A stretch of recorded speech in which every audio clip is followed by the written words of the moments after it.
La blague, c'est quoi? C'est que quelqu'un est allé chercher un emploi dans une grosse structure. Il voulait être gardien, parce que lui n'est pas allé à l'école. Il voulait être gardien dans cette structure. Il s'est présenté au directeur des ressources humaines, qui lui dit: est-ce que tu as une adresse mail pour qu'on vous envoie le dossier à fournir? Le monsieur dit: j'ai pas d'adresse mail. On lui dit: donc tu ne peux pas être gardien chez nous, parce que ça c'est le minimum, il faut avoir une adresse mail. Le monsieur part et en rentrant, il voulait acheter une barre de cigarettes et il a vu qu'il n'avait pas de boutique sur toute la ruelle. Il dit: ça c'est une idée pour moi, je vais commencer par une petite table et je vais vendre des barres de cigarettes. Il commence par cette affaire qui marche bien. Après, il vend des journaux. Après, des crédits téléphoniques. Après, il installe une boutique. Et après, il a un grand domaine commercial. Et un master en comptabilité est venu le voir pour être recruté dans son entreprise.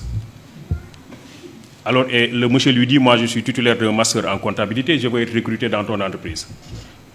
Je veux que tu me donnes ton adresse mail.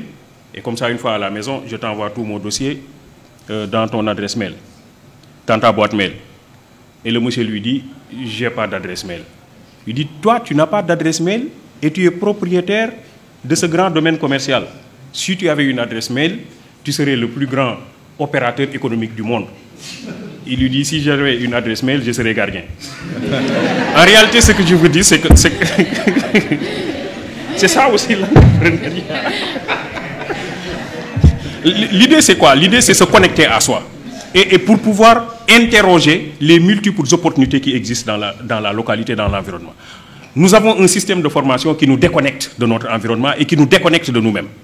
Parce que justement, l'école que nous avons héritée de la colonisation développe des curricula qui ne nous réconcilient pas toujours avec nous-mêmes.